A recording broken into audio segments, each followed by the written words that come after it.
Hello everyone, welcome to Let's Grow. और last video में हमने स्ट्रेंथ ऑफ मटेरियल के बारे में पढ़ा था और स्ट्रेंथ ऑफ मटेरियल में हमने जो पार्ट अपना कंप्लीट किया था वो था हम डिफरेंट टाइप्स की बार्स में हम डिफ्लेक्शन कैसे कैलकुलेट कर सकते हैं उसके बारे में हमने डिटेल से पढ़ा था। आज हम बात करेंगे टेम्परेचर स्ट्रेसेस के बारे में। तो देखिए, टेम्परेचर स्ट्रेसेस होते क्या हैं उनके बारे में हम बेसिक से समझते हैं। तो मान लीजिए मेरे पास कोई मेटल की बार है। यदि मैं इसमें टेम्परेचर की वजह से क्या होगा, टेम्परेचर की वजह से इसमें क्या होगा कि टेम्परेचर की वजह से ये एक्सपेंड हो सकती है। इसके जो मोलिकुलर फोर्स है वो वीक होंगे तो क्या होगा, ये बार अपनी एक्सपेंड होने लगेगी। तो आज हम उसी के बारे में बात करेंगे। उसकी वजह से जो स्ट्रेसेस जनरेट होते हैं हम उसी की यहाँ पे बात करेंगे। तो मान लीजिए कि ये मेरे पास कोई बार है और यदि इसमें टेम्परेचर राइज होता है, यदि मेरा टेम्परेचर है वो राइज होता है, तो टेम्परेचर राइज होने की वजह से इसकी लेंथ में क्या होगा, चेंज होगा, इसकी लेंथ में इंक्रीमेंट होगा। तो जो लेंथ में इंक्रीमेंट है वो डिपेंड करता है इसकी ओरिजिनल लेंथ पे। मान लीजिए मैं इसकी ओरिजिनल लेंथ को L मान रहा हूँ। एक तो वो उसकी ओरिजिनल लेंथ पे डिपेंड करेगा, दूसरा वो डिपेंड करेगा कि इसका टेम्परेचर मैंने कितना चेंज किया। मान लीजिए पहले 0 डिग्री सेल्सियस था और उसके बाद मैंने कुछ और किया, मान लीजिए 50 डिग्री मैंने चेंज कर दिया। तो मैंने टेम्परेचर कितना चेंज किया उस पर डिपेंड करेगा, उसकी ओरिजिनल लेंथ पे डिपेंड करेगा। तो हम क्या कह सकते हैं, चेंज इन लेंथ या उसकी लेंथ में जो इंक्रीमेंट होगा, जिसको मैं डेल से दिखा सकता हूँ, वो डिपेंड किस पे करेगा, वो प्रोपोर्शनल होगा लेंथ के, साथ ही साथ वो किस पे होगा, उसके टेम्परेचर को मैं कितना इंक्रीज करता हूँ, मतलब टेम्परेचर में कितना चेंज आता है। यदि मैं यहाँ से देखना चाहूँ तो यहाँ पे एक कोफिशिएंट आता है जिसको हम बोलते हैं कोफिशिएंट ऑफ थर्मल एक्सपेंशन, उसको हम अल्फा से शो करते हैं। तो हम इसको क्या लिख सकते हैं, अल्फा एल डेल्टा टी। तो किसी भी बार में अगर मैं टेम्परेचर इंक्रीज करता हूं तो उसमें जो उसकी लेंथ में होने वाला चेंजेज है उसको हम क्या लिखेंगे, एल अल्फा डेल्टा टी। हम इसको ऐसे भी लिख सकते हैं, एल अल्फा डेल्टा टी। तो किसी बार में टेम्परेचर इंक्रीज करने पे उसकी लेंथ में कितना चेंज होगा वो हम इससे निकाल सकते हैं।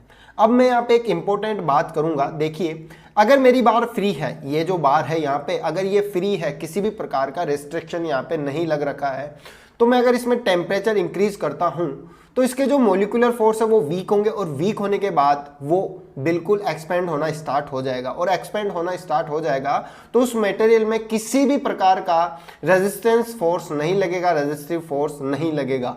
तो हम कह सकते हैं कि जो अगर मेरे पास बार फ्री है, कैसी है, फ्री बार है, और अगर मैं उसमें टेम्परेचर को इंक्रीज करता हूं, क्या करता हूं, टेम्परेचर को इंक्रीज करता हूं, तो उसमें किसी प्रकार का स्ट्रेस जनरेट नहीं होगा। स्ट्रेस कितना होगा, 0। तो उसमें जो स्ट्रेस जनरेट होगा वो कितना होगा, 0।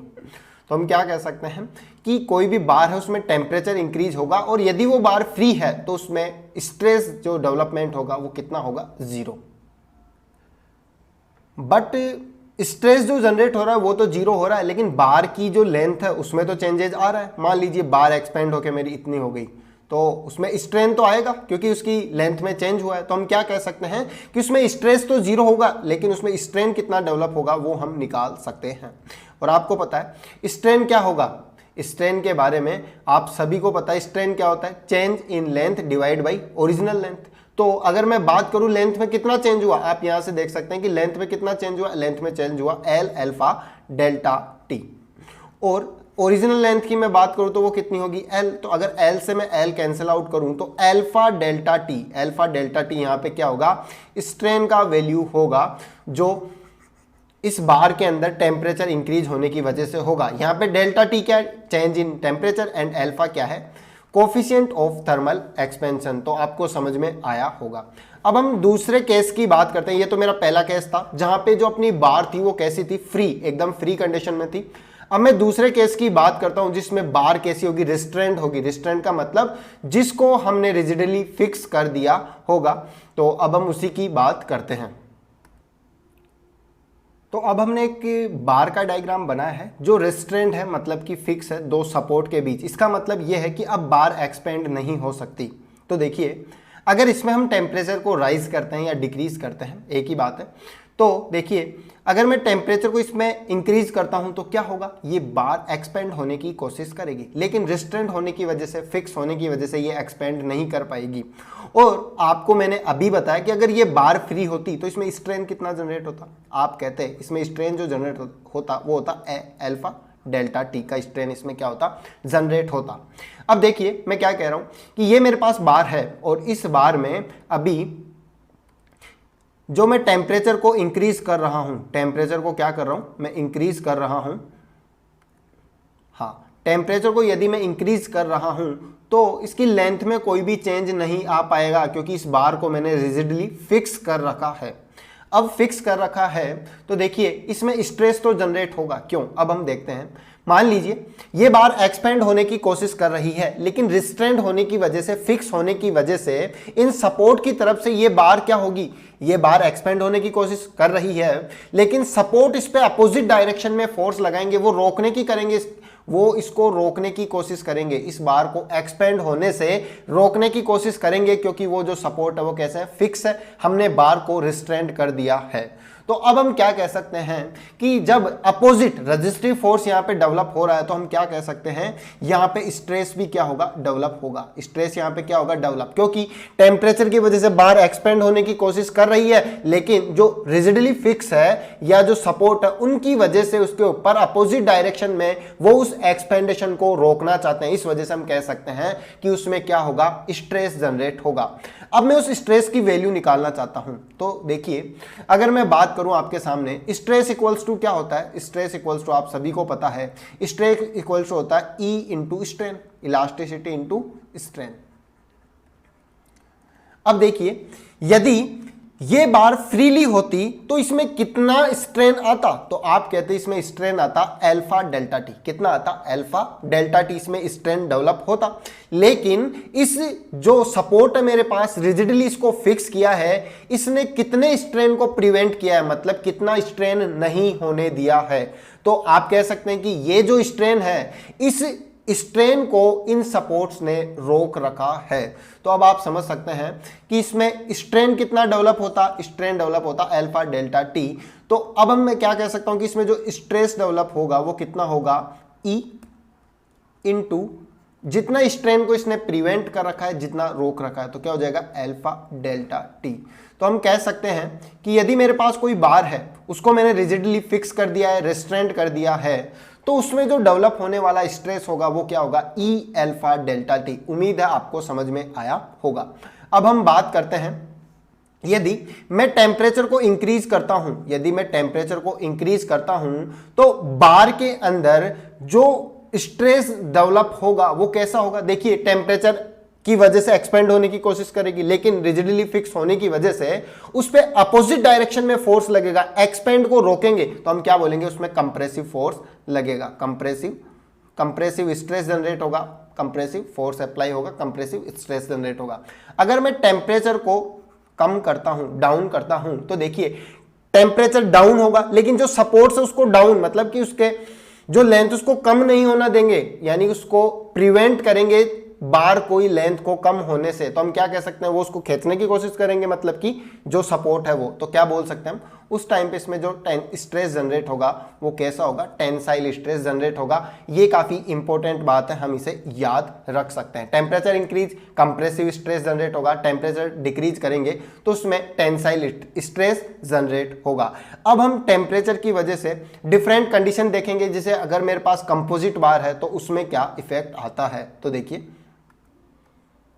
अब हम देखते हैं कि मान लीजिए अभी हमने देखा कि जो सपोर्ट्स है या मैंने किसी बार को रिस्ट्रेंट कर रखा है, तो उसमें जो होने वाला स्ट्रेस है, उसमें जो स्ट्रेस जनरेट होगा वो मेरे पास आया था ई अल्फा डेल्टा टी।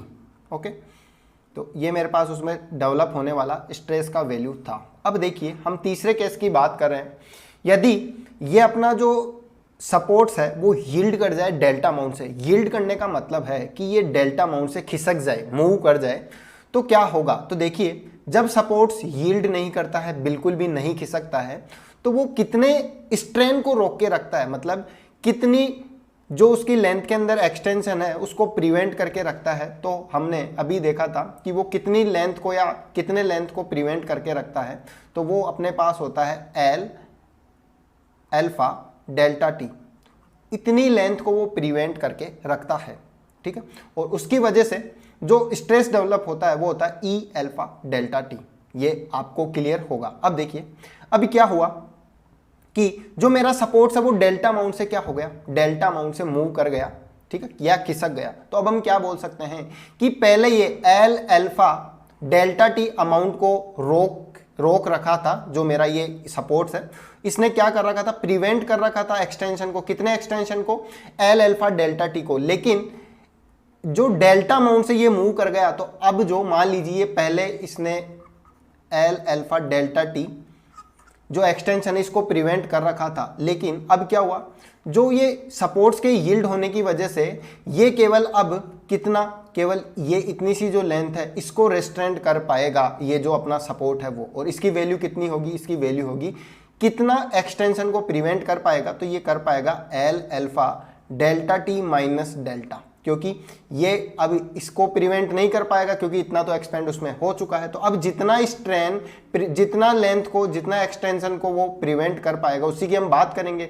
तो इतने स्ट्रेन को वो प्रिवेंट कर रहा है, इतने स्ट्रेन की वजह से, इतने जो एक्सटेंशन है इसको वो रोक रखा है। तो इस वजह से उसमें जो स्ट्रेस डेवलप होगा वो क्या होगा, तो stress equals to prevented length, कितनी लेंथ को उसने प्रिवेंट कर रखा है, तो ये अपना क्या हो गया, divide by original length into modulus of elasticity. तो आप यहाँ पे देख सकते हैं कि जो स्ट्रेस डेवलप होगा किसी बार में सपोर्ट्स के यील्ड की वजह से वो कितना होगा, L alpha delta T minus delta upon L into E. तो ये भी एक इंपॉर्टेंट फॉर्मूला है जो हमें याद रखना है। उम्मीद है आपको समझ में आया होगा। एक बार हम इसको और समझ लेते हैं। देखिए हम बेसिक से क्या देखे थे कि जब अपनी बार फ्री रहती है तो उसमें किसी प्रकार का स्ट्रेस डेवलप नहीं होता है, लेकिन अगर मैं बार को क्या कर दूं, बार को रिस्ट्रेंट कर दूं, तो रिस्ट्रेंट कर दूंगा तो कितना स्ट्रेन, मतलब उसके अंदर जो एक्सटेंशन होगा उसमें कितना डेवलप होगा, वो डेवलप कितना होगा, एल अल्फा डेल्टा टी। लेकिन रिस्ट्रेंट करने की वजह से ये जो एक्सटेंशन है बार में नहीं हो पाएगा। बार में जब ये एक्सटेंशन डेवलप नहीं हो पाएगा तो हम क्या कह सकते हैं कि कितना स्ट्रेन प्रिवेंटेड हुआ, अल्फा डेल्टा टी, क्योंकि ये तो क्या है एक्सटेंशन, और स्ट्रेन निकालना चाहूंगा तो एल से एल कैंसिल होके अल्फा डेल्टा टी जो है इतना स्ट्रेन मेरा प्रिवेंटेड है। तो इतना स्ट्रेन मेरा प्रिवेंटेड है तो मैं क्या करूंगा, इसको इलास्टिसिटी से क्या कर दूंगा, मल्टीप्लाई। लेकिन जब सपोर्ट्स मेरा यील्ड कर जाता है, जब मेरा सपोर्ट मूव कर गया, तो अब कितना स्ट्रेन केवल प्रिवेंटेड हुआ, तो वो होगा L alpha delta T minus delta divide by L. तो ये मेरा जो स्ट्रेन है ये तो रहेगा प्रिवेंटेड, इसकी वजह से डेवलप होगा स्ट्रेस, और इसको मैं इलास्टिसिटी से क्या कर दिया, मल्टीप्लाई कर दिया। तो ये मेरे पास किसकी वैल्यू आ गई, स्ट्रेस की वैल्यू आ गई। उम्मीद है आपको समझ में आया होगा। अब हम कंपोजिट बार के बारे में देखेंगे कि उसमें टेम्परेचर इंक्रीमेंट एंड डिक्रीजमेंट में क्या फर्क पड़ता है। अब हम किसी कंपोजिट बार में टेम्परेचर चेंज की वजह से क्या इफेक्ट आता है उसकी हम बात करेंगे। तो देखिए यहाँ पे मैंने दो बार ले रखी है अलग अलग, जिसका अल्फा 1 अलग है और दूसरी दोनों का अल्फा अलग अलग है, मतलब कोफिशिएंट ऑफ थर्मल एक्सपेंशन क्या है, दोनों के डिफरेंट है। अगर मैं इस बार की बात करूँ तो इसका अल्फा 1 है, और अगर इस बार की बात करूँ तो इसका अल्फा 2 है। अब देखिए समझने के पॉइंट ऑफ व्यू से, अगर इस बार को मैं एक्सपेंड होने देता, तो मान लीजिए इस बार में मैं टेम्परेचर इंक्रीज करता हूँ, तो टेम्परेचर इंक्रीज होने की वजह से इसमें अगर मान लीजिए ओरिजिनल में जो चेंज आता, अगर ये बार अकेली होती तो इसमें कितना एक्सपेंड आता, इसमें एक्सपेंड आता एल अल्फा 1 डेल्टा टी। और अगर ये जो नीचे वाली बार है, अगर मैं इसको ये फ्रीली एक्सपेंड होती तो मान लीजिए ये एक्सपेंड कितना होती, एल अल्फा 2 डेल्टा टी। लेकिन क्या होगा कि जब ये बार एक्सपेंड होगी, दोनों बार एक साथ रिजिडली फिक्स है, तो क्या होगा, दोनों साथ ही एक्सपेंड होगी। तो ये बार ज़्यादा इंक्रीज हो रही है, ज़्यादा रेट से इंक्रीज हो रही है टेम्परेचर की वजह से, तो ये बार क्या करेगी, नीचे वाली बार पे भी टेंसाइल फोर्स अप्लाई करेगी। तो क्या होगा, ये बार भी जितना ये एक्सपेंड हो सकती थी उससे ज़्यादा एक्सपेंड होगी। और साथ ही ये बार स्लो, मतलब कि कम रेट से एक्सपेंड हो रही है, तो ये जो ऊपर वाली बार है इसको पीछे खींचने की कोशिश करेगी। तो इस वजह से ये दोनों बार इस इंटरमीडिएट पॉइंट पे आके रुक जाती है, मतलब टेम्परेचर की वजह से इसमें केवल इतना ही इंक्रीमेंट हो पाता है। तो अब देखिए मैं क्या कह सकता हूँ यहाँ पे, मान लीजिए इस बार में, दोनों बार में वैसे जो स्ट्रेन डेवलप होगा वो सेम होगा, क्योंकि दोनों जो एक्सपेंड होगी वो तो क्या होगी, इक्वल होगी, यहाँ से लेकर यहाँ तक होगी, तो स्ट्रेन की वैल्यू दोनों में सेम होगी। लेकिन अगर मैं बात करूं मॉड्यूलस ऑफ इलास्टिसिटी, दोनों बार अलग अलग है तो दोनों का डिफरेंट होगा, तो हम कह सकते हैं कि दोनों में स्ट्रेस जो डेवलप होगा वो भी अलग होगा। अब देखिए ये जो मेरे पास पहली बार है ये एक्सपेंड इतना हो सकती थी यहाँ तक, लेकिन ये कहाँ तक एक्सपेंड हुई, केवल यहाँ तक हुई है, तो हम कह सकते हैं कि इतना जो एक्सपेंड होना था वो प्रिवेंट हो गया। प्रिवेंट का मतलब रोक लिया गया, किसके द्वारा, इस बार के द्वारा जो कंप्रेसिव फोर्स लगा है उस वजह से। और इसी के साथ मैं बात करूं इस बार में, तो इस बार पे इस ऊपर वाली बार ने टेंसाइल फोर्स लगाया, तो टेंसाइल फोर्स की लगाने की वजह से ये बार इतना एक्स्ट्रा एक्सपेंड हो गई, और जब ये बार इतना एक्स्ट्रा एक्सपेंड हो गई तो इस पे कौन सा फोर्स लग रहा था, इस पे लग रहा था अपना, इस पे अपना कौन सा फोर्स लग रहा था, इस पे टेंसाइल फोर्स लग रहा था। तो टेम्परेचर की वजह से ये केवल यहाँ तक एक्सपेंड होती, लेकिन इस पे एक्स्ट्रा फोर्स डेवलप हो रहा था, तो उस एक्स्ट्रा फोर्स की वजह से इसमें क्या होगा, स्ट्रेस डेवलप होगा। अगर मैं बोलूँ इसमें मान लीजिए सिग्मा 1 स्ट्रेस डेवलप होता है और इसमें सिग्मा 2 डेवलप होता है, तो ये जो यहाँ तक की लेंथ है जिसको मैंने यहाँ पे ड्रॉ किया है, तो ये कितना हो जाएगी, ये मेरे पास हो जाएगी सिग्मा 1, एल इसकी लेंथ थी ओरिजिनल, और E1। और अगर मैं इसकी बात करूँ तो ये मेरे पास हो जाएगा सिग्मा 2 एल अपॉन E2। अब हम इक्वेशन को इक्वल करते हैं, तो देखिए ये जो यहाँ से लेके यहाँ तक की लेंथ है, यहाँ से लेके यहाँ तक की लेंथ है, वो किसके इक्वल होगी, L alpha 1 delta T minus this. अगर मैं इस यहाँ से पूरी लेंथ में से इस लेंथ को माइनस कर दूंगा तो मेरे पास जो लेंथ आएगी वो केवल कहाँ से कहाँ तक आएगी, वो मेरे पास लेंथ आएगी यहाँ से यहाँ तक की लेंथ अपने पास आ जाएगी। तो मैं क्या लिख सकता हूँ, L alpha 1 delta T minus L alpha 2 delta T, वो किसके इक्वल होगा, वो इक्वल होगा this length plus this length, और इस लेंथ को हमने क्या लिखा, sigma 1 L upon E1 plus sigma 2 upon L E2। अगर मैं बात करूँ दोनों तरफ से एल कॉमन लेने की, तो मैं एल कॉमन ले सकता हूँ, तो alpha 1 delta T minus alpha 2 delta T equals to L common आ गया, और इधर से भी मैं एल को कॉमन लेता हूँ, तो sigma 1 upon E1 plus sigma 2 upon E2। L से एल मेरे पास क्या हो जाएगा, कैंसिल आउट हो जाएगा। तो हम इसको इस इक्वेशन में, एक इक्वेशन तो मेरे पास यहाँ से ये बन जाएगी, और दूसरी इक्वेशन की यदि मैं बात करूँ तो दूसरी इक्वेशन क्या होगी, देखिए इस पे क्या लग रहा था, कंप्रेसिव फोर्स, इस पे क्या लग रहा था, टेंसाइल फोर्स। तो मैं लिख सकता हूँ sigma 1 A1 equals to sigma 2 A2। इन दोनों इक्वेशन को हम सोल्व करके स्ट्रेस की वैल्यू दोनों में निकाल सकते हैं। तो इन दोनों इक्वेशन को सोल्व करके हम स्ट्रेस की वैल्यू निकाल सकते हैं। ये हमारा केवल एक बेसिक मेथड था, ये ऑब्जेक्टिव पॉइंट ऑफ व्यू से ज़्यादा इंपॉर्टेंट नहीं है, लेकिन हमें ये पता होना चाहिए कि जो जिसका thermal coefficient of thermal expansion कम है उस पर टेंसाइल फोर्स अप्लाई होगा, और जिसका कोफिशिएंट ऑफ थर्मल एक्सपेंशन है उस पर कंप्रेसिव फोर्स अप्लाई होगा। इसी तरीके से हम अगर टेम्परेचर डिक्रीज होता उसकी बात कर लेते हैं, तो देखिए अब देखिए हम जो पार्ट 4 था उसके सेकंड केस की बात करते हैं। यदि हमारा टेम्परेचर क्या हो रहा है, डिक्रीज हो रहा है, तो देखिए अगर टेम्परेचर, ये मेरी फर्स्ट वाली बार है जिसका थर्मल कोफिशिएंट ऑफ एक्सपेंशन कितना है, अल्फा 1, और इसका कितना है, अल्फा 2। अगर मान लीजिए ये बार फ्रीली होती, मतलब अकेली होती, तो इसमें कितना डिक्रीज होता इसकी लेंथ में, या कितना कम होता इसकी लेंथ, तो वो होती एल अल्फा 1 डेल्टा टी। और अगर ये बार अकेली रहती तो इसमें कितना होता, इसमें होता एल अल्फा 2 डेल्टा टी। लेकिन मैं बात करूँ दोनों क्या है, कंपोजिट बार है तो एक साथ होगा। तो मान लीजिए इंटरमीडिएट किसी पॉइंट पे क्या जाके रुक जाते हैं, तो इंटरमीडिएट किसी पॉइंट पे रुकते हैं, तो देखिए ये बार जल्दी, मतलब कि ये वाली जो बार है मेरी जल्दी, इसकी लेंथ में क्या हो रहा है, चेंजेज आ रहा है इसकी तुलना में, तो ये बार क्या करेगी, इस बार को भी पीछे की तरफ एक्सटेंड करने की कोशिश करेगी, मतलब इसको भी शॉर्ट करने की कोशिश करेगी। और ये वाली बार है जो थोड़ी स्लो क्या हो रही है, इसकी लेंथ में चेंज आ रहा है, इसकी लेंथ थोड़ी स्लो चेंज हो रही है, कम हो रही है, तो ये वाली क्या करेगी, इस पर टेंसाइल फोर्स अप्लाई करेगी, इसको इधर खींचने की कोशिश करेगी, जबकि ये इसको, और मान लीजिए इंटरमीडिएट किसी पॉइंट पे आके रुक जाते हैं।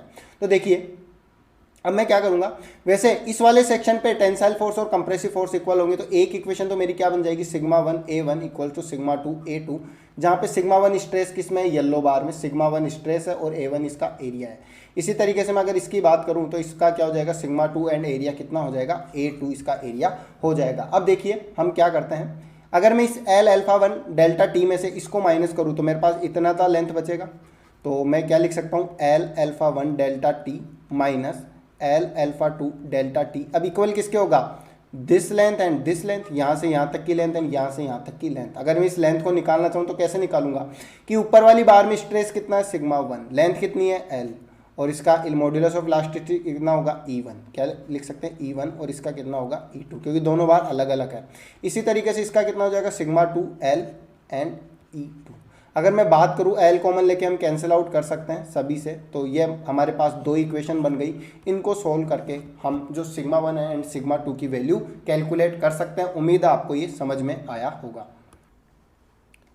अब हम हमारे अगले टॉपिक के बारे में बात करते हैं जिसका नाम है पॉइजन्स रेशियो। तो देखिए पॉइजन्स रेशियो क्या है। मान लीजिए ये मेरे पास कोई रेक्टेंगुलर बार है और यदि मैं इस पर मान लीजिए P फोर्स अप्लाई करता हूँ, P एक टेंसाइल फोर्स है, तो इस P फोर्स के अप्लाई होने की वजह से क्या होगा कि इसकी लेंथ में तो इंक्रीमेंट आएगा, लेकिन इसकी जो लेटरल डायमेंशन है वो क्या हो जाएगी, कम हो जाएगी। तो मान लीजिए ये मेरा ऐसा एक्सपेंड हो गया, तो उसी के साथ हम देख सकते हैं कि इसकी जो लेटरल डायमेंशन है वो भी क्या हो गई, कम हो गई। यहाँ से भी डायरेक्शन इसकी क्या हो गई, कम हो गई, मतलब कि ये पतला हो गया जो अपना रेक्टेंगुलर बार था। तो देखिए अगर मैं इसकी लेंथ को L बोलूं, इसकी ओरिजिनल लेंथ को मैं क्या बोल सकता हूं, L बोल सकता हूं। तो देखिए पॉइजन्स रेशियो क्या होता है कि अगर मैं किसी बार पे एक पुल अप्लाई किया तो उसकी वजह से उसमें एक्सटेंशन होगा। तो पॉइजन्स रेशियो को हम कैसे दिखा सकते हैं, इसको हम म्यू से डिनोट करते हैं और उसका वैल्यू क्या होता है, lateral strain divide by axial strain. और यहां पे देखिए जब मैं इस पे पुल P अप्लाई कर रहा हूं, मतलब कि टेंसाइल फोर्स अप्लाई कर रहा हूं, तो इसकी इस लेंथ में तो क्या होगा, इंक्रीमेंट होगा। तो हम कह सकते हैं कि इसमें जो एक्सियल मतलब जिस तरफ हम फोर्स लगा रहे हैं इसकी एक्सिस के अलोंग, तो उसमें जो स्ट्रेन डेवलप होगा वो तो पॉजिटिव रहने वाला है, लेकिन इसकी वजह से इसकी जो डायमेंशन है, अदर जो डायमेंशन है उसमें क्या होगा, डिक्रीमेंट होगा, मतलब कमी होगी। तो उसको हम नेगेटिव से दिखाते हैं। तो इसी फॉर्मूले में हम नेगेटिव साइन को भी यूज में लेते हैं ताकि इससे हम ये शो कर सकें कि उसकी जो लेटरल डायमेंशन है उनमें क्या हो रही है, कमी हो रही है। तो ये हमारे पास डेफिनेशन थी किसकी, पॉइजन्स रेशियो की। अब हम बात करेंगे कुछ इंपॉर्टेंट मटेरियल्स जिनके सभी की पॉइजन्स रेशियो कुछ अलग अलग होती है, तो हम उनकी बात करते हैं। तो देखिए यूनिवर्स में अपने पास जितने भी मटेरियल्स हैं उन सभी के पॉइजन्स रेशियो की वैल्यू वेरी करती है -1 से लेके 0.5 तक। और अपने यूनिवर्स में जितने ऑल मटेरियल्स मैं लिख देता हूँ यहाँ पे, यूनिवर्स में जितने भी मटेरियल्स हैं उनके बारे में। अगर मैं सिविल इंजीनियरिंग की बात करूँ तो सिविल इंजीनियरिंग में जो भी मटेरियल यूज होते हैं उनके पॉइजन रेशियो की वैल्यू कहाँ से कहाँ तक वेरी करती है, 0 से 0.5 के लिए। अब मैं बात करूँगा कुछ ऐसे मटेरियल्स जिनकी वैल्यूज़ को बारे में हमें पता होना चाहिए कि उनका पॉइजन्स रेशियो कितना होता है, तो उनकी हम बात करते हैं। तो देखिए अगर मैं बात करूं कॉर्क के बारे में, तो कॉर्क का जो पॉइजन्स रेशियो की वैल्यू होती है वो कितनी होती है, 0। अगर मैं बात करूं परफेक्टली इलास्टिक रबर, तो परफेक्टली इलास्टिक रबर का जो पॉइजन्स रेशियो होता है वो 0.5 होता है। अगर मैं कंक्रीट की बात करूं तो कंक्रीट का जो पॉइजन्स रेशियो होता है वो 0.1 से 0.2 होता है। अगर मैं मेटल्स की बात करूं तो मेटल्स का पॉइजन्स रेशियो वेरी करता है 0.25 से 0.40 तक। अगर इसमें मैं एल्यूमिनियम की बात करूं तो एल्यूमिनियम का होता है 0.33। अगर मैं यहाँ पे कास्ट आयरन की बात करता हूँ तो कास्ट आयरन का वेरी करता है 0.2 से 0.3। अगर मैं जनरल रबर की बात करता हूँ तो वो वेरी करेगा 0.45 से 0.50। अगर मैं ह्यूमन टिश्यूज़ की बात करूं, ह्यूमन टिश्यू की मैं बात करूं तो उसका जो पॉइजन्स रेशियो होता है वो कितना होता है, -1। अब इसमें एक इम्पोर्टेंट रखने वाली बात है, जो पॉलीमर्स जो होते हैं उनका पॉइजन्स रेशियो जो होता है वो कैसा होता है, पॉजिटिव होता है। मतलब कि अगर उसमें हम एक डायरेक्शन में एक्सटेंड करें तो उसकी अदर डायमेंशन में भी क्या होगा, एक्सपेंड होगा। तो ये किसके बारे में था, पॉलीमर्स के बारे में, जो हमें ध्यान रखना है। अब हम कुछ इंपॉर्टेंट टर्म्स है उनके बारे में सीखेंगे, उनके रिलेशनशिप के बारे में सीखेंगे। तो आइए देखते हैं। तो देखिए सबसे पहली जो इंपॉर्टेंट टर्म्स के बारे में हम बात करने जा रहे हैं यंग्स मॉड्यूलस के बारे में। तो आपने सभी ने हुक्स लॉ तो पढ़ा होगा, जहाँ पे हमने पढ़ा था stress is proportional to strength. तो वहाँ पे जो कोफिशिएंट आता है उसको हम क्या बोलते हैं, मॉड्यूलस ऑफ इलास्टिसिटी, या हम यंग्स मॉड्यूलस। और इसको हम कैसे लिखते हैं, E = मतलब कि ये क्या हो गया, मॉड्यूलस ऑफ इलास्टिसिटी। और इसको हम क्या लिखते हैं, स्ट्रेस अपॉन स्ट्रेन। और ध्यान रखना ये केवल कहाँ तक होता है, प्रोपोर्शनल लिमिट तक होता है। जो दूसरा पॉइंट अपने पास होता है उसको मैं बोलता हूँ modulus of rigidity, modulus of rigidity, या हम कह सकते हैं उसको शियर मॉड्यूलस। जैसे यंग्स मॉड्यूलस होता है वैसे शियर मॉड्यूलस होगा। उसमें क्या होगा भाई, अपने पास जो स्ट्रेस होगा वो कैसा होगा, शियर स्ट्रेस होगा। और जो मॉड्यूलस ऑफ रिजिडिटी होगा उसको हम जी से डिनोट कर सकते हैं। तो देखिए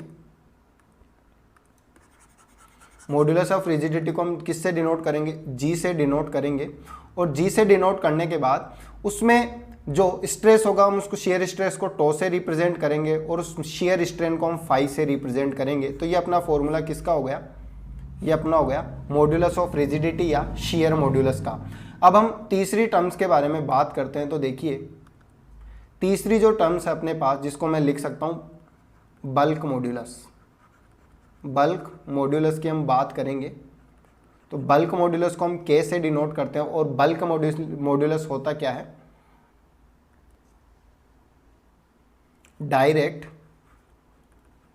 direct stress divide by volumetric strain, volumetric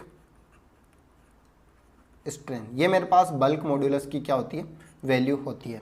direct stress, अब देखिए वॉल्यूमेट्रिक स्ट्रेन होगा क्या कि मान लीजिए मेरे पास एक कोई क्यूब है और उसमें इक्वल अमाउंट के मैं 3 फोर्स अप्लाई कर रहा हूँ, पी पी एंड पी, तीनों म्यूचुअल परपेंडिकुलर डायरेक्शन में P P P force apply कर रहा है।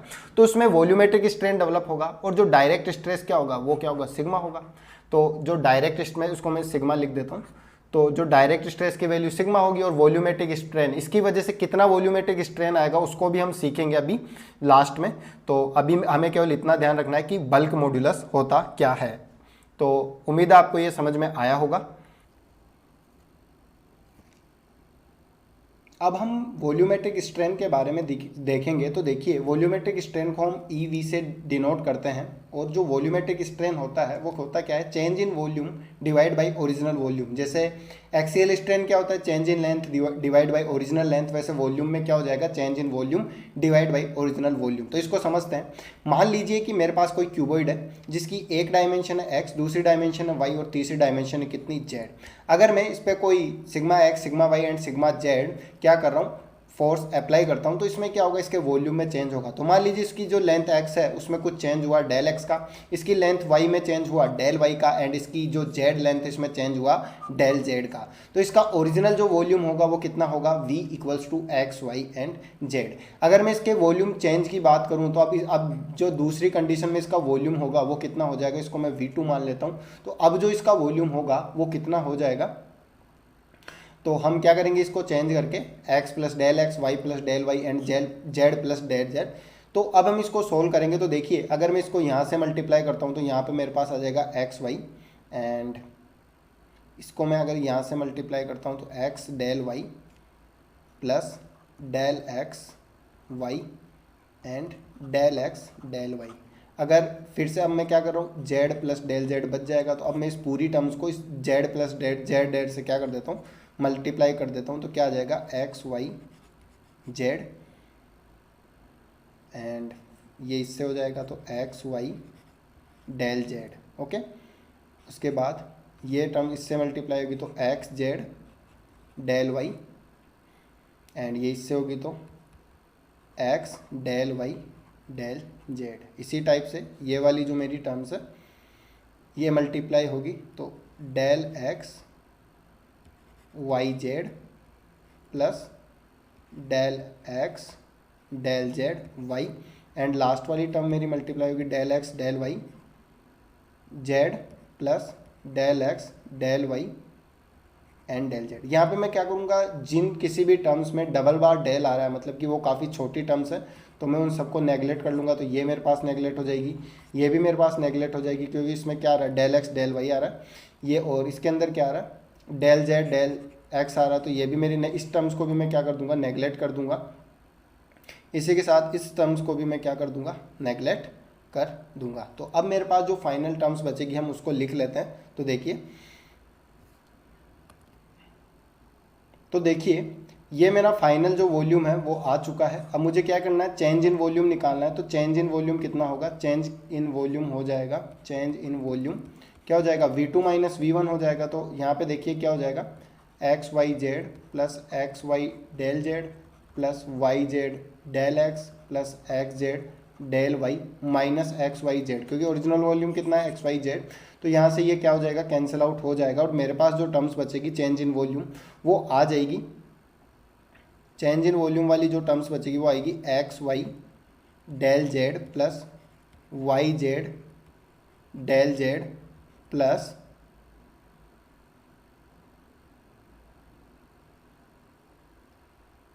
डेल एक्स, एंड जो लास्ट वाली टर्म आएगी वो आएगी एक्स जेड डेल वाई। अब देखिए ये मेरा चेंज इन वॉल्यूम हो गया, और अगर मैं ओरिजिनल वॉल्यूम की बात करूं तो वो मेरे पास क्या होगा, एक्स वाई जेड। अब हम जो सारी टर्म्स हैं उनको हम एक्स वाई जेड से डिवाइड कर देते हैं, तो एक्स वाई जेड से जब हम डिवाइड कर देंगे तो देखिए अगर मैं इस वाली टर्म्स को एक्स वाई जेड से डिवाइड करता हूँ तो एक्स वाई कैंसिल हो जाएगा, क्या आ जाएगा, del z upon z, plus अगर मैं इस टर्म्स को करता हूँ तो क्या हो जाएगा, वाई से वाई कैंसिल, जेड से जेड कैंसिल, तो क्या आ जाएगा, del X upon X, plus अगर मैं इस टर्म्स को डिवाइड करता हूँ तो क्या आ जाएगा, वाई से वाई कैंसिल, और एक्स से एक्स कैंसिल, जेड से जेड कैंसिल, तो क्या आ जाएगा, डेल वाई अपॉन वाई।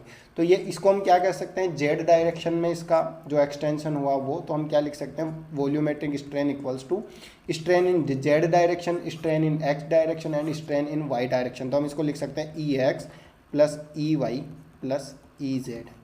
तो वॉल्यूमेट्रिक स्ट्रेन जो होता है तो उसको हम क्या लिख सकते हैं, E X plus E Y plus E Z हम यहाँ पे लिख सकते हैं। तो उम्मीद है आपको वॉल्यूमेट्रिक स्ट्रेन के बारे में समझ में आया होगा।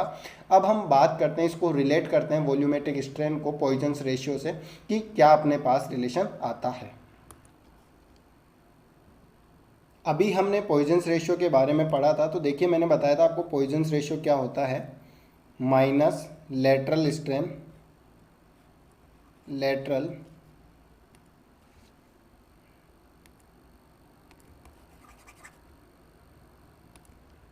Minus lateral strain divide by axial strain. अगर मैं किसी क्यूब की बात कर रहा हूँ तो देखिए कि अगर किसी क्यूब की बात कर रहा हूँ तो अगर मैं उसकी एक्स डायरेक्शन में फोर्स अप्लाई करता हूँ तो एक्स डायरेक्शन में होने वाला जो स्ट्रेन है वो ई एक्स होगा, और वाई में क्या होगा, e y, and Z direction में होने वाला क्या होगा, ई जेड, उसके अंदर स्ट्रेन आने वाला है। तो देखिए अब हम यहाँ पे बात करेंगे, तो देखिए अगर मैं किसी क्यूब की बात करता हूँ या क्यूबॉइड की बात करता हूँ तो उसके पॉइजन्स रेशियो को हम ऐसा भी लिख सकते हैं, लेटरल स्ट्रेन का मतलब अगर उसकी वाई डायरेक्शन में जो स्ट्रेन आने वाला है तो उसको हम क्या लिखेंगे, e y divide by E x, क्योंकि एक्सियल स्ट्रेन क्या होगा, एक्स डायरेक्शन में। इसी तरीके से मैं पॉइजन्स रेशियो को लिख सकता हूँ यू, अगर उसकी जेड डायरेक्शन में जो स्ट्रेन है वो क्या होगा, ई जेड, और उसका जो एक्सियल स्ट्रेन है वो क्या होगा, ई एक्स। तो अब यहाँ से हम देखिए ई वाई की मैं वैल्यू की बात करूँ तो ई वाई मेरे पास क्या हो जाएगा, ई वाई मेरे पास हो जाएगा म्यू ई एक्स। अगर मैं ई जेड निकालना चाहता हूँ, मतलब जेड डायरेक्शन में स्ट्रेन निकालना चाहता हूँ किसी क्यूबॉइड में, अगर मैं उसके ऊपर sigma x sigma y and sigma z का पुल अप्लाई करता हूँ, मतलब टेंसाइल फोर्स अप्लाई करता हूँ, तो वो क्या हो जाएगा, माइनस का म्यू एंड ई एक्स। अगर मैं बात करूँ स्ट्रेन इन एक्स डायरेक्शन में तो उसको मैं लिख सकता हूँ stress in x direction divide by modulus of elasticity. तो हम इसको क्या लिख सकते हैं, e y equals to minus mu sigma x upon E, and इसी तरीके से इसको मैं क्या लिख सकता हूँ, जेड डायरेक्शन में माइनस का mu sigma x upon E. तो उम्मीद है आपको ये समझ में आया होगा कि मैंने क्या बताया पॉइजन्स रेशियो क्या होता है। उसके बाद मैंने देखा कि जो पॉइजन्स रेशियोज को हम ऐसे भी लिख सकते हैं कि जो स्ट्रेन है in Y direction and strain in Z direction divide by E X and E X. अगर मैं यहाँ से स्ट्रेन इन वाई डायरेक्शन में निकालना चाहूँ म्यू की टर्म्स में तो क्या हो जाएगा, minus mu E X and minus mu E x, दोनों का सेम होगा। उसके बाद म्यू ई एक्स की जगह जो स्ट्रेन इन एक्स डायरेक्शन है उसकी जगह मैं क्या लिख सकता हूँ, stress upon modulus of elasticity लिख सकता हूँ। तो आपको इन दोनों टर्म्स को काफ़ी अच्छे से याद रखना है क्योंकि ये काफ़ी हेल्पफुल होने वाली है। तो देखिए अब हम इनकी बात कर लेते हैं। तो देखिए मान लीजिए मेरे पास कोई क्यूबॉइड है, उस पर मैं सबसे पहले, वैसे अगर मैं म्यूचुअली परपेंडिकुलर डायरेक्शन में sigma x sigma y and sigma z apply करता हूँ तो देखिए क्या होगा, sigma x sigma y and sigma z apply करता हूँ तो क्या होगा, स्ट्रेन सिग्मा एक्स की वजह से भी तीनों डायरेक्शन में स्ट्रेन आएगा, सिग्मा वाई की वजह से भी तीनों डायरेक्शन में स्ट्रेन आएगा और सिग्मा जेड की वजह से भी तीनों डायरेक्शन में स्ट्रेन आएगा। अगर मैं बात करूँ सिग्मा एक्स की वजह से, सिग्मा एक्स की वजह से कितना स्ट्रेन आएगा, तो देखिए सबसे पहले मैं देख लेता हूँ कि सिग्मा एक्स की वजह से कितना स्ट्रेन आने वाला है। तो देखिए सिग्मा एक्स की वजह से, सिग्मा एक्स की वजह से जो एक्स डायरेक्शन में स्ट्रेन आने वाला है वो तो क्या होगा, सिग्मा एक्स अपॉन ई। उम्मीद है आपको ये तो समझ में आ गया होगा। अब देखिए आगे मैं बात करता हूँ, इस सिग्मा वाई की वजह से, सिग्मा वाई की वजह से भी एक्स डायरेक्शन में क्या आएगा, स्ट्रेन आएगा, लेकिन वाई देखिए इस डायरेक्शन में लग रहा है, तो वाई की वजह से जो एक्स डायरेक्शन में या एक्स डायमेंशन में स्ट्रेन होगा वो कैसा होगा, नेगेटिव होगा। कैसा होगा, नेगेटिव होगा। और वो क्या होगा, म्यू की टर्म्स में अगर मैं उसको लिखना चाहूँ तो क्या होगा, mu sigma Y upon E. And Z direction में भी नेगेटिव होगा तो mu sigma Z, sigma Y upon sigma Z upon E. Z की वजह से हम निकाल रहे हैं कि जेड की वजह से क्या होगा। अब देखिए हम क्या करेंगे कि जो ये वाई है इसकी वजह, वाई डायरेक्शन में टोटल कितना स्ट्रेन आएगा, तो उसको हम ई वाई लिख सकते हैं और उसको हम लिख सकते हैं सिग्मा वाई अपॉन ई। अब देखिए वाई की वजह से इस डायरेक्शन में तो पॉजिटिव आएगा, लेकिन इसी वाई में एक्स की वजह से एंड जेड की वजह से कैसा आएगा, नेगेटिव स्ट्रेन आने वाला है। तो एक्स की वजह से तो कैसा आएगा, एक्स की वजह से यहाँ पे आएगा अपने पास mu sigma x upon E minus mu sigma Z upon E, Z की वजह से। इसी तरीके से जेड डायरेक्शन में एक तो सिग्मा जेड की वजह से जो स्ट्रेन आएगा उसको हम ऐसे लिख सकते हैं। और बाकी अगर मैं बात करूं जेड में, जेड की वजह से तो पॉजिटिव आएगा, लेकिन इसमें जेड में एक्स की वजह से एंड वाई की वजह से जो स्ट्रेन आने वाला है उसको हम क्या लिखेंगे, mu sigma x upon E and minus mu sigma Y upon E. अगर मैं टोटल स्ट्रेन को ऐड करना चाहूँ, टोटल स्ट्रेन को हम यहाँ पे क्या कर सकते हैं, ऐड कर सकते हैं। तो देखिए अब हम इन तीनों को ऐड करते हैं तो देखिए क्या हो जाएगा अपने पास, E X plus E Y plus E Z की अगर मैं बात करूँ तो ये क्या हो जाएगा, ये टर्म और ये तीनों टर्म्स ऐड हो जाएगी तो sigma x upon E plus sigma Y upon E plus sigma Z upon E. अब उसके बाद हम ऐड करते हैं तो देखिए जो सिमिलर टर्म्स है उसकी बात करते हैं। तो एक ये वाली टर्म्स है सिमिलर और एक ये वाली टर्म्स, दोनों टर्म्स सिमिलर है तो ये दोनों क्या हो जाएगी, 2, तो माइनस का 2 सिग्मा वाई अपॉन म्यू भी आने वाला है यहाँ पे, म्यू सिग्मा वाई अपॉन ई। इसी तरीके से ये वाली टर्म्स और ये वाली टर्म्स दोनों सेम है तो अगर मैं इसको भी क्या लिख सकता हूँ, 2 म्यू सिग्मा एक्स अपॉन ई। इसी के साथ ये वाली टर्म्स और ये वाली टर्म्स दोनों सेम है तो इसको भी मैं क्या लिख सकता हूँ, 2 mu sigma Z upon E. अब हम इनको आगे सोल्व कर लेते हैं तो देखिए अगर मैं यहाँ से 2 म्यू कॉमन लेना चाहूँ, अगर मैं यहाँ से 2 म्यू कॉमन लेना चाहूँ तो देखिए क्या लिख सकते हैं हम, sigma x upon E plus sigma Y upon E plus sigma Z upon E minus, अगर हम यहाँ से 2 म्यू अपॉन ई कॉमन लेना चाहें तो देखिए 2 म्यू यहाँ से कॉमन ले रहा हूँ माइनस का, तो अपने पास अंदर क्या बचेगा, sigma Y upon E plus sigma x upon E plus sigma Z upon E. अब देखिए ये वाली टर्म्स और ये वाली टर्म्स दोनों में कॉमन है तो इसको हम यहाँ पे सोल्व कर, तो देखिए E X plus E Y plus E Z किसके इक्वल हो जाएगा, ये दोनों कॉमन ले लेता हूँ मैं, sigma X plus sigma Y plus sigma Z upon E and upon E. एक तो ये मेरे पास कॉमन आ चुका है और ये भी देखिए सेम मेरे पास यही है सिग्मा वाई, तो ये दोनों सेम है तो कॉमन आ गया और क्या बचाएगा, 1 माइनस 2 म्यू। इसको मैं यहाँ पे लिख सकता हूँ sigma X plus sigma Y plus sigma Z upon E और 1 माइनस 2 म्यू, मैं इसको यहाँ पे लिख सकता हूँ। तो ये देखिए वॉल्यूमेट्रिक स्ट्रेन जो होता है उसको हम डायरेक्ट इस तरीके से भी याद कर सकते हैं जिसकी वैल्यू क्या होगी। अब देखिए अगर मैं बात करूँ, ये मेरे पास यदि जो तीनों म्यूचुअली परपेंडिकुलर जो फोर्स अप्लाई कर रहे हैं तीनों अगर इक्वल हो तो मैं इसको यहाँ पे ऐसे भी लिख सकता हूँ, E X plus E Y plus E Z equals to 3 sigma upon E 1 minus 2 mu. और अभी हमने बात की थी, देखिए अभी मैंने क्या लिखा कि E X plus E Y plus E Z कितना हो जाएगा 3 sigma upon E 1 minus 2 mu हो जाएगा। तो अभी मैंने आपको एक कॉन्सेप्ट बताया था बल्क मॉड्यूलस के बारे में। बल्क मॉड्यूलस को हम क्या लिख सकते हैं, बल्क मॉड्यूलस को हम के से डिनोट किया था। आप यहाँ पे देख सकते हैं कि जो बल्क मॉड्यूलस था वो था क्या, direct stress divide by volumetric strain. और अभी मैंने आपको वॉल्यूमेट्रिक स्ट्रेन बता दिया है कि वॉल्यूमेट्रिक स्ट्रेन टोटल कितना होगा, E X plus E Y plus E Z, वो किसके होगा 3 सिग्मा अपॉन ई के। तो अब हम यहाँ से क्या लिख सकते हैं कि जो बल्क मॉड्यूलस है वो किसके इक्वल आ जाएगा, तो के इक्वल्स टू डायरेक्ट स्ट्रेस को लिखा मैंने सिग्मा, और वॉल्यूमेट्रिक स्ट्रेन की जो वैल्यू थी वो क्या आई 3 sigma upon E 1 minus 2 mu.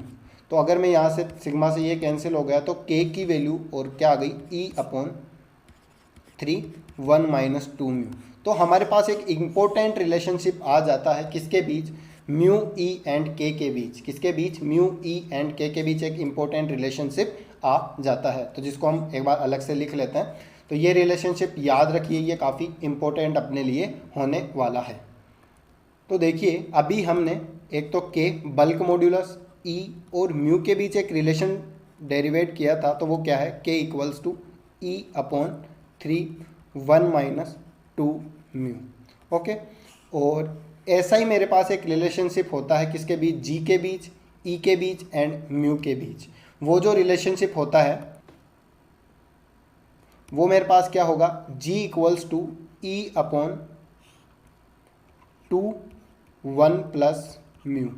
ये मेरे पास दूसरा रिलेशनशिप होता है जिसका डेरिवेशन अपने लिए इतना इम्पोर्टेंट नहीं है, जो क्या होता है कि शियर स्ट्रेन की हेल्प से निकलता है मॉड्यूलस ऑफ रिजिडिटी को यूज में लेते हुए। अब ये मेरे पास दो इंपॉर्टेंट रिलेशनशिप आ चुके हैं, एक के बीच, ई के बीच और म्यू के बीच, दूसरा है जी के बीच, ई के बीच और म्यू के बीच। मतलब के की जगह मेरे पास क्या आ गया, जी आ चुका है। तो ये दोनों एक इम्पोर्टेंट रिलेशनशिप है। अब हम क्या कर सकते हैं, इन रिलेशनशिप को यूज में लेके आपस में और भी रिलेशन बना सकते हैं। तो अब देखिए, अगर मैं बात करूं, यहाँ पे मेरे पास है के, यहाँ पे मेरे पास है म्यू, और यहाँ पे मेरे पास है जी, और यहाँ पे क्या है म्यू। अगर मैं बात करूँ दोनों में ई की वैल्यू है, तो मैं क्या कर सकता हूँ, ई को इलिमिनेट करके के और जी और मैं म्यू के बीच भी एक रिलेशन ड्रॉ कर सकता हूँ, रिलेशन बना सकता हूँ। अगर मैं बात करूँ, आप यहाँ पे क्या कर सकते हैं कि जो ये ई की वैल्यू है दोनों में इक्वल कर सकते हैं। देखिए कैसे, अगर मैं बात करूँ, इसको मैं इधर मल्टीप्लाई करूँ, इस ई को मैं लिख सकता हूँ E equals to 3 K 1 minus 2 mu, और इसको मैं इसकी हेल्प से ई को लिख सकता हूँ 2g 1 प्लस म्यू। अगर मैं इन दोनों को इक्वल कर देता हूँ, अगर मैं इन दोनों को इक्वल कर दूँ, क्योंकि दोनों ई की वैल्यू है, इन दोनों को इक्वल कर दूंगा तो मेरे पास इक्वेशन बन जाएगी 3 K 1 minus 2 mu equals to 2g 1 plus mu. अगर मैं इन दोनों इक्वेशनों को सोल्व करता हूँ, तो मेरे पास के बीच, म्यू के बीच और जी के बीच एक रिलेशनशिप आ जाता है, और उस रिलेशनशिप को हम लिख सकते हैं म्यू इक्वल्स टू, अगर आप इसको सोल्व करेंगे तो हम जो हमारे पास रिलेशनशिप आएगा तो वो आएगा अपने पास 3 के माइनस 2g डिवाइड बाई, देखिए 3 टू द 6 के प्लस 2g। तो ये भी हमारे पास एक इम्पोर्टेंट रिलेशनशिप होगा। तो देखिए अभी तक जो हमने रिलेशनशिप देखा वो हमने देखा k equals to E upon 3 1 minus 2 mu, एक तो अपने पास ये था, एक अपने पास जी ई और म्यू के बीच था 2 1 प्लस म्यू। इन दोनों को यूज में लेते हुए हमने अभी एक रिलेशनशिप निकाला था जो किस किस के बीच था, के बीच। देखिए ये मेरे पास है के ई और म्यू के बीच, ये मेरे पास है जी ई और म्यू के बीच। अगर मैं ई को एलिमिनेट कर दूं दोनों में से, तो मेरे पास जो रिलेशनशिप बना था वो था मेरे पास म्यू के और जी के बीच। तो देखिए वो क्या था, म्यू इक्वल्स टू 3 के माइनस 2g डिवाइड बाई 6 के प्लस 2g। ये मेरे पास एक रिलेशनशिप था। अब मैं क्या करूँगा, इसी रिलेशनशिप को यूज़ में लेते हुए अब मैं क्या करूँगा, देखिए मैंने क्या किया, म्यू के और जी के बीच रिलेशन, अब मैं एक रिलेशनशिप निकालूंगा, वो किसके बीच, के बीच, जी के बीच और ई के बीच, इन तीनों के बीच में एक रिलेशनशिप निकालूंगा इन दोनों को यूज में लेते हुए। तो देखिए अब हम यहाँ से क्या करेंगे, म्यू को एलिमिनेट करेंगे। तो सबसे पहले हम म्यू की टर्म्स में लिखते हैं इन दोनों को। तो देखिए मैं इसको आगे लिख देता हूँ। तो के का वैल्यू मेरे पास क्या था, K equals to E upon 3 1 minus 2, और जी का जो वैल्यू था वो मेरे पास था ई अपॉन 2 1 प्लस म्यू। अब देखिए मैं यहाँ से म्यू की वैल्यू निकाल के उनको इक्वेट करते हैं। तो देखिए अगर मैं यहाँ से इसको रेसिप्रोकल करना चाहूँ तो हम इसको ऐसे लिख सकते हैं 1 upon K equals to 3 1 minus 2 mu divide by E, और यहाँ से मैं लिख सकता हूँ 1 upon G equals to 2 1 plus mu divide by E. Reciprocal कर लिया, मतलब जो डिनोमिनेटर वाला पार्ट है वो न्यूमिनेटर में चला गया और न्यूमिनेटर वाला डिनोमिनेटर में आ गया। हमारा मेन मकसद है म्यू की वैल्यू निकाल के इक्वल करना। तो देखिए अगर मैं यहाँ पे बात करूँ 3 डिवाइड में आ जाएगा और ई इधर मल्टीप्लाई में चला जाएगा, तो ई अपॉन 3 के इक्वल्स टू 1 माइनस 2 म्यू। इधर मैं बात करूँ तो ई अपॉन जी, और मैं इस 2 को अंदर मल्टीप्लाई कर देता हूँ तो 2 प्लस 2 म्यू।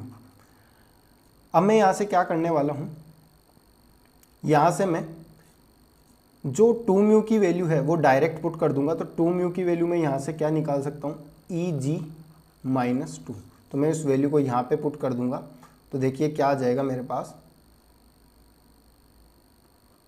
ई अपॉन 3 के इक्वल्स टू 1 माइनस 2 म्यू की जगह मैं ये लिख देता हूँ। तो ई जी, तो माइनस ये भी, ये किसका हो जाएगा, प्लस का हो जाएगा। तो इसको मैं उधर ले जाता हूँ तो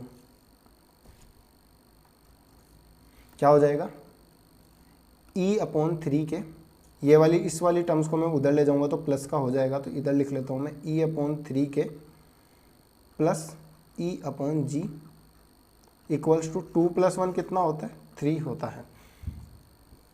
अब मैं क्या करूँगा, ई को कॉमन ले लूँ दोनों में से। ई को कॉमन लेने के बाद ई मैंने कॉमन ले लिया, अब क्या बचेगा 1 upon 3 K plus 1 upon G equals to 3। आगे मैं सोल्व कर लेता हूँ इसको, यहाँ पे हम इसको सोल्व कर लेते हैं।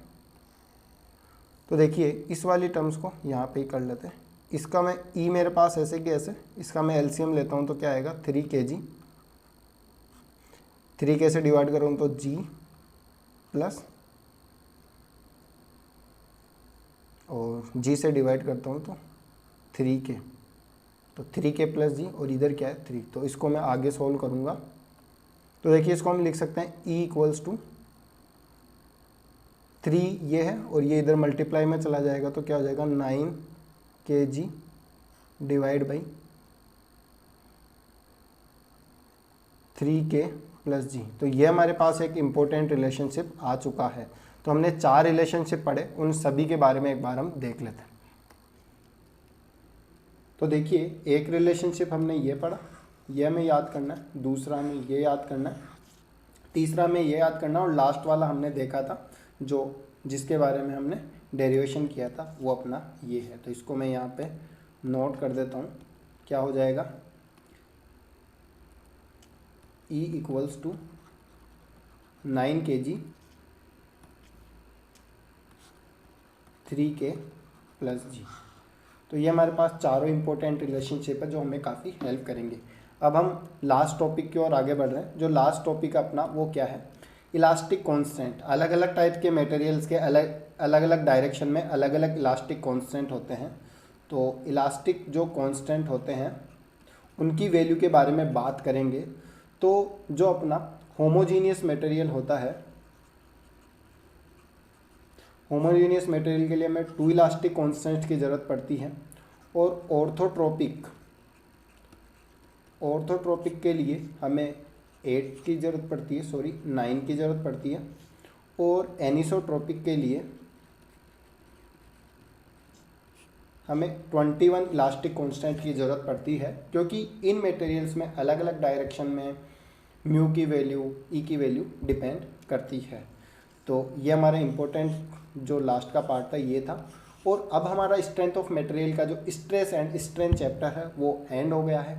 और अब जो homogeneous and homogeneous isotropic materials की जो डेफिनेशन है, हम जो अपना आने वाला सेक्शन रहेगा क्वेश्चन आंसर का, उसमें हम इसके बारे में सीखेंगे। ओके, तो इस वीडियो को, यदि आपको ये वीडियो अच्छा लगा तो आप इसे लाइक कीजिए, चैनल को सब्सक्राइब करना मत भूलिए, क्योंकि मैं आपके लिए स्ट्रेंथ ऑफ मटेरियल को कंप्लीट करवाने वाला हूँ। Thank you so much.